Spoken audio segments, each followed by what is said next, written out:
Hello दोस्तों, स्वागत है आप सभी का हमारे यूट्यूब चैनल पे।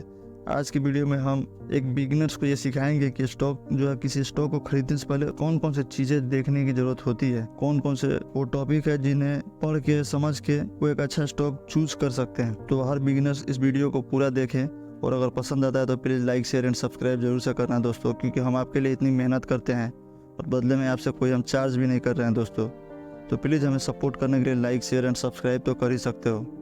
चलो वीडियो को स्टार्ट करते हैं दोस्तों। स्टॉक की फंडामेंटल एनालिसिस करने के लिए बिगिनर को कुछ इंपॉर्टेंट फैक्टर्स चेक करने चाहिए। ये एनालिसिस आपको कंपनी की असली वैल्यू और लॉन्ग टर्म ग्रोथ पोटेंशियल को समझाने में मदद करेंगे। यहाँ कुछ की पॉइंट्स दिए गए हैं। दोस्तों, सबसे पहले तो आपको कंपनी का बिजनेस मॉडल समझना चाहिए। समझने की कोशिश करें कि कंपनी का बिजनेस क्या है और कैसे पैसा बनाती है, क्या ये बिजनेस सस्टेनेबल है। देन आपको ये समझने की कोशिश करना चाहिए कि कंपनी किस सेक्टर में काम कर रही है और उस सेक्टर का फ्यूचर पोटेंशियल क्या है। दूसरा, आपको रेवेन्यू ग्रोथ जरूर से चेक करना चाहिए दोस्तों। ये सब डिटेल्स आपको किसी भी स्क्रीनर पे मिल जाएगा, तो रेवेन्यू ग्रोथ भी आप जरूर देखें कि कंपनी का रेवेन्यू यानी इनकम हर साल बढ़ रहा है या नहीं। इसको आप प्रॉफिट एंड लॉस स्टेटमेंट या इनकम स्टेटमेंट में देख सकते हो दोस्तों। नेक्स्ट है नेट मार्जिन, या फिर आप प्रॉफिटेबिलिटी भी बोल सकते हो इसको।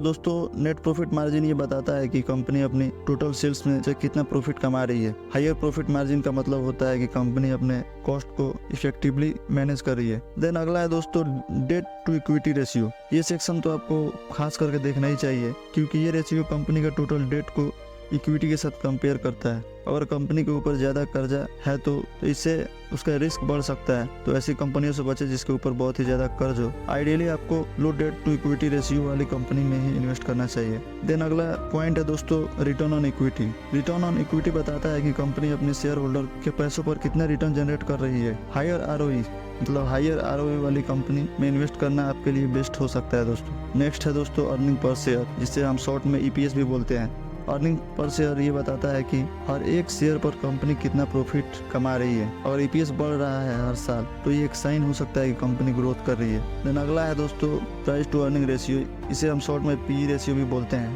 पी रेशियो को देखकर आप समझ सकते हैं कि मार्केट में कंपनी के शेयर्स का वैल्यूएशन कैसा है दोस्तों। हाई पी रेशियो का मतलब होता है कि मार्केट कंपनी की फ्यूचर ग्रोथ पर हाई एक्सपेक्टेशन रखता है। लो पी रेशियो का मतलब होता है कि कंपनी जो है अंडर वैल्यूड स्टॉक भी हो सकता है। तो पी रेशियो ये आपको बताती है कि कंपनी महंगा में आप खरीद रहे हो या सस्ता में खरीद रहे हो, तो इस पे भी आप जरूर से ध्यान देना। देन अगला टॉपिक है दोस्तों डिविडेंड यील्ड। अगर आपको रेगुलर इनकम चाहिए तो डिविडेंड पेइंग स्टॉक्स देख सकते हैं। डिविडेंड यील्ड बताता है कि आपको इन्वेस्टमेंट पर कितना परसेंट रिटर्न आपको डिविडेंड के फॉर्म में मिलेगा। जितना ज्यादा डिविडेंड यील्ड हो उतना आप एनुअल इनकम आप उठा सकते हो। बहुत सी कंपनी है जो 5% 6% अपने एक शेयर पे वो 20 रुपए 24 रुपए 25 रुपए 30 रुपए तक देती हैं। बहुत सी ऐसी कंपनियां भी हैं जो अपनी एक शेयर पे 1 रुपए 2 रुपए डिविडेंड आपको एनुअली देती है। तो अगर आप चाहते हो डिविडेंड से ज़्यादा पैसा कमाना तो ऐसे कंपनी में इन्वेस्ट करें जिसका डिविडेंड यील्ड बहुत हाई हो। नेक्स्ट है दोस्तों मैनेजमेंट क्वालिटी। कंपनी के मैनेजमेंट क्वालिटी चेक करना एक बहुत ही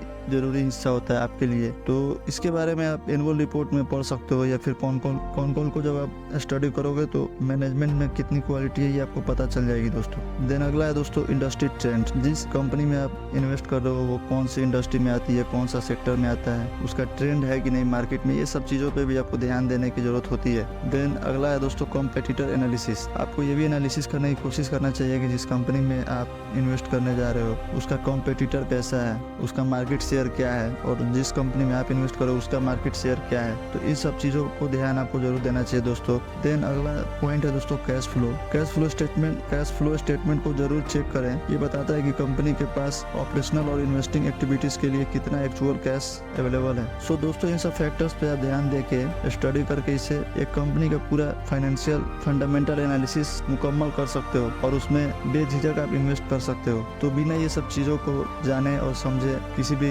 इंडिविजुअल कंपनी में स्टॉक में इन्वेस्ट ना करें। और अगर इन सब चीज़ों को डिटेल्स में देखना चाहते हैं तो हमारे यूट्यूब चैनल पर बहुत से वीडियोज हैं, उन्हें देख के आप अपना नॉलेज बढ़ा सकते हो और समझ सकते हो। और फिर भी अगर समझ में नहीं आए तो आप उसे नेट से ढूंढ सकते हो, चैट जीपीटी की मदद से आप उसे समझ सकते हो, स्टडी कर सकते हो। बिना स्टडी के इन्वेस्टमेंट बहुत रिस्की हो सकता है दोस्तों, आपके पूरे पैसे भी डूब सकते हैं। तो इन सब चीज़ों से बचे और स्टडी करके ही इन्वेस्ट करें, एनालिसिस करके ही, और अच्छी से एनालिसिस करने के बाद ही इन्वेस्टमेंट शुरू करें अपनी। उम्मीद है दोस्तों ये वीडियो आपको पसंद आई होगी। अगर पसंद आए तो please like share and subscribe जरूर से कर लेना। मिलते हैं फिर ऐसी ही कोई अगली वीडियो के साथ, तब तक के लिए जय हिंद दोस्तों।